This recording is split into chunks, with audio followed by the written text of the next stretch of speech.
हमारे साथ मौजूद हैं डायरेक्टर रेस्क्यू पीडीएम में अमानुल्लाह रिंद साहब। बहुत शुक्रिया अमानुल्लाह साहब आपके वक्त का। कहिएगा, अब तक की जितनी भी मौसमी सूरत हाल रही है, कितने हादसात रूनुमा हो चुके हैं और कितने स्पेल्स आ चुके हैं और मजीद कितने स्पेल आने बाकी हैं और क्या क्या खतरात रहेंगे? बिस्मिल्लाहिर्रहमानिर्रहीम। बहुत मेहरबानी जी स्नो टीवी का कि आपने हमें मौका दिया। तो उसमें देखें, जब से ये मानसून का सीज़न शुरू हुआ है तो पीडीएम में जो है ना, वो जैसे हमारा मैंडेट है, सबसे पहला मैंडेट ये है कि जी हमने प्रिपेयरनेस पे काम करना है। तो प्रिपेयरनेस के हवाले से जो है ना, वो हमने अपनी कंटीजेंसी प्लान जो है ना वो लॉन्च कर दी तमाम स्टेक होल्डर्स को। उसमें गवर्नमेंट के जितने डिपार्टमेंट्स हैं, इसी तरीके से हमारे जो लॉ इन्फोर्समेंट एजेंसीज हैं, पाक आर्मी है, उनके साथ एक कोऑर्डिनेशन में हमने एक कंटीजेंसी प्लान जो है वो लॉन्च कर दी है। उस कंटीजेंसी प्लान में तमाम जितने डिपार्टमेंट्स हैं, देखिए ये तो ऐसे एक एफर्ट है कि इसमें तमाम जितने डिपार्टमेंट्स हैं उनको हिस्सा लेना पड़ेगा to mitigate this possible disasters. तो उसमें हमने ये contingency plan already on field है। इसके अलावा हमारे डायरेक्टर जनरल साहब जो है ना, और फिर चीफ सेक्रेटरी और डेफिनेटली चीफ मिनिस्टर जो उसको टीम को ऐड कर रहे हैं, उनके इंस्ट्रक्शंस पे जो है ना, वो ना प्रिपेयर्डनेस के हवाले से जो हमारा मोस्ट वल्नरेबल डिवीजन है वो नसीराबाद डिवीजन है। वहाँ पे उन्होंने एक एक्सटेंसिव विजिट किया और प्रिपेयरनेस के हवाले से जो है ना तमाम इक़दामात का जायजा लिया। वहाँ का जो यकीनन सर इक़दामात का जायजा भी लिया और आगे भी इंतजामिया मुतहरिक दिखाई दे रही है। जिस तरह से हम देख रहे हैं कि 3 बारिशों के स्पेल्स आ चुके हैं और खासी अच्छी जो हम देख रहे हैं कि बारिशें भी बहुत ज़्यादा हुई हैं और जिसकी तबाहकारियाँ भी बहुत हैं। अलर्ट भी जारी किया गया था। तो आपको लगता है कि तमाम तर कार्रवाइयाँ बर वक्त हुई हैं? अगर ये हादसात जो जितने रूनुमा हो चुके हैं, कार्रवाइयाँ बहुत पहले कर ली जाती तो इनसे बचा जा सकता था? मोहतरमा, यहाँ मैं बताता चलूँ कि जो हमारे यहाँ बलूचिस्तान में जितने फ्लड्स आए हैं 3 स्पेल्स में जो है ना, हमारी कैजुअल्टीज़ जो है वो 16 कैजुअल्टीज़ है अनफॉर्चुनेटली। और इसी तरीके से अगर इंजरीज़ को हम देखें तो 8 इंजरीज़ हैं और हमारे हाउस डैमेजेस जो है ना वो कोई 66 हैं। तो ये मैं यहाँ पे आपको वाज़े कहता चलूँ कि जो स्पेल्स आए और जो जो इनकी इंटेंसिटी थी, ये हमारी वो तैयारी थी जिसकी वजह से ये कम से कम नुकसानात जो है ना बलूचिस्तान में हुए हैं।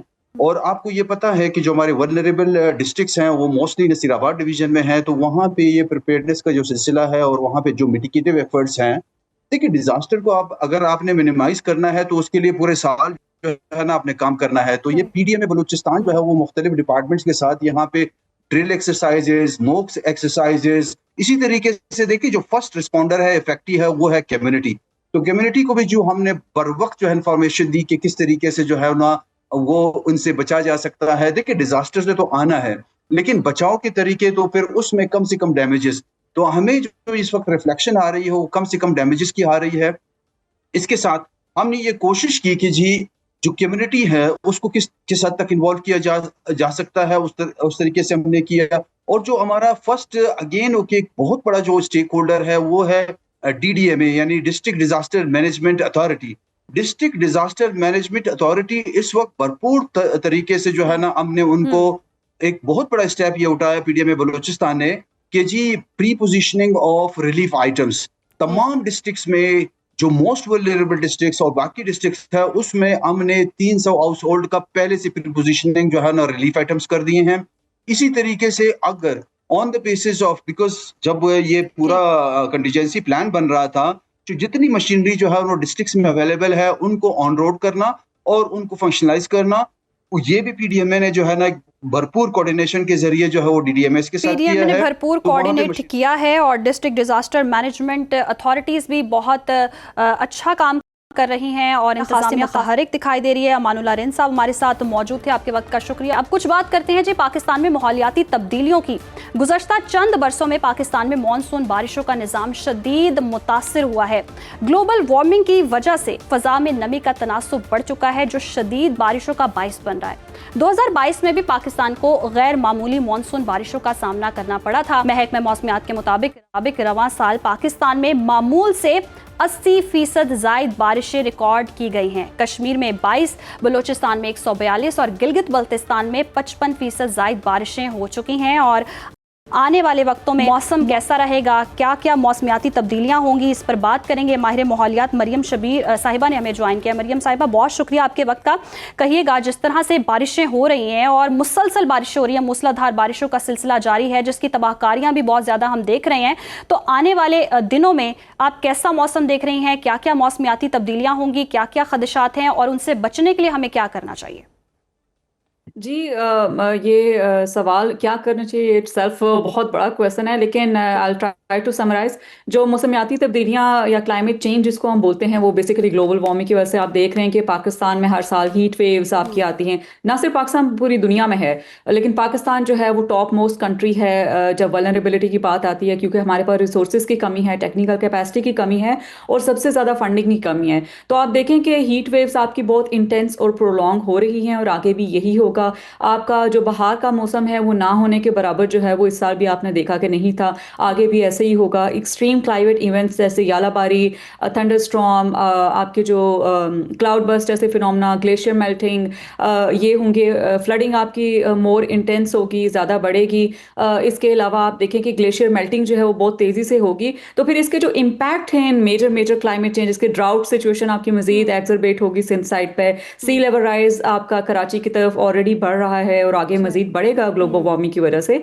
तो हालात जो है वो मजीद आप देखें कि जो आपके शहर हैं ख़ास तौर पर वो अनलिवेबल होते जाएंगे, उनकी रिजिलियंस उस तरह से नहीं है, रिजिलियंस उनकी कम होती जा रही है।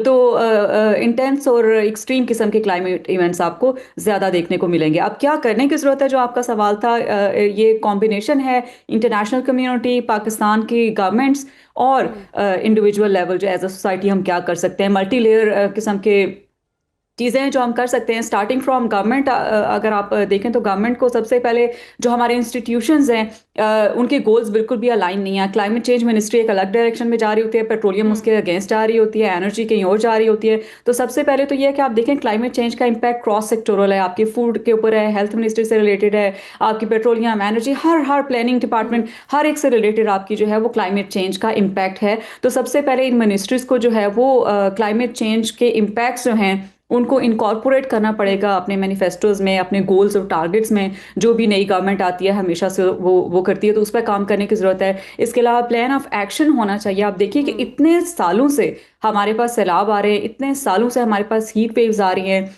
लेकिन हमें अभी हम प्रोएक्टिव मेजर्स करते हैं। लेकिन मरियम साहिबा, कॉन्फ्रेंसेस बहुत होती हैं, इंटरनेशनल कॉन्फ्रेंसेस भी बहुत होती हैं, जहां इस हवाले से बात तो की जाती है कि मौसमियाती तब्दीलियों पर हमें जी कोई काम करने की जरूरत है, लेकिन खातिर का कोई काम होता नजर नहीं आता है, जैसे कि आप भी बता रही हैं। क्या ये सूरत हाल रहेगी कि गर्मी होगी तो बहुत ही गर्मी होगी और अगर बारिश होंगी तो शदीद बारिश होंगी, कोई मामूल पर मौसम नहीं रहेगा, ये सूरत हाल ही रहेगी? जी बिल्कुल, आप जैसा ये ट्रेंड्स ऑब्जर्व कर रहे हैं जो कि वर्ष हुए हैं पिछले 10 सालों में, ऐसा ही फ्यूचर में ही एक्सपेक्ट करना चाहिए। क्योंकि जो दुनिया मिशन ग्लोबल वार्मिंग की कर रही है, जो ग्रीन हाउस गैसिंग की कर रही है, उसके जो रिडक्शंस हैं वो आपको नीचे होते हुए नजर नहीं आ रहे और बिजनेस एज यूजुअल जारी ही रहेगा। खासतौर पर अमेरिका को देखें तो पेरिस एग्रीमेंट से बाहर निकल के हैं, तो उन्होंने जो बिग ब्यूटीफुल बिल अनाउंस किया उसमें बहुत सारे उनके प्रोजेक्ट्स हैं जो फॉसिल फ्यूल पर काम करते हैं। चाइना आपका फॉसिल फ्यूल बहुत ज़्यादा इस्तेमाल करता है, इंडिया इस्तेमाल करता है। तो आपके 7-8 जो मेजर दुनिया के मुल्क हैं जो बड़े बड़े हैं वो बहुत ज़्यादा आपकी एमिशंस जो है वो करते हैं। पाकिस्तान जो है, पाकिस्तान में सिचुएशन वर्स ये होती है कि हम सिर्फ इंटरनेशनल कम्युनिटी को ब्लेम नहीं कर सकते।